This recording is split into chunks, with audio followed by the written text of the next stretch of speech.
This is just off the observation deck at the Empire State Building, and you can see, well, you can't see is what you can see. 7.2 inches in Yonkers for the snow totals there. Middletown, 7 inches. Central Park at 5. That's what goes down in the history books. Park Chester, 3.2. Stony Point had just over 3 inches. Bayville closing in on 3. Connecticut snow, New Canaan, 7 inches. Over a half foot for Stamford. Danbury right at 6 inches. Monroe, 5 inches. Shelton, 4.9. And Bridgepoint over 4 inches. In New Jersey, East Rutherford over a half foot. The same for West Milford. And Newark comes in right at 6 inches of snow. Kearney, 5.5. The same for Union and Cedar Grove, 4.7. It was that steady light snow, but it really stacked up in some cases. Then last night when we had the freezing rain come in, it sort of smashed it down, turned it into a slushy mess, and that's what we've got out there right now. As these temperatures warm to the mid-30s for Islip right now, same for Belmar and Newark coming up to 32 degrees, that will create some melting.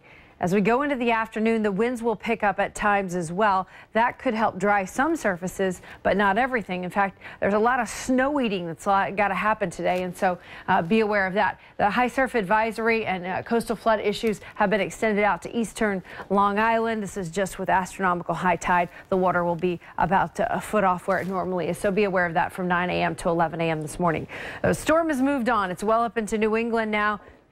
We wait for the next storm. 41 degrees today, clearing skies. It's windy throughout the day, but those winds are dragging in colder air for tomorrow. 28 degrees for the high on Monday. It is going to be really chilly, and all of the melting that occurs, that water will refreeze tonight, so be aware of that. Now, once we get into Tuesday, it looks like this storm will be split into 2 pieces. So Monday's dry, and then we wait. Tuesday, early in the morning, we can see our first burst of snow come in here.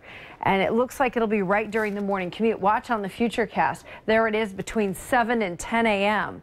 on Tuesday morning. And then there's a period of clearing and then another round coming in after 7 p.m. We think it all ends with a little bit of rain. So a snow to rain situation and coming in 2 pieces doesn't look as potent as the last storm that we had. But nonetheless, it'll be another little storm to deal with.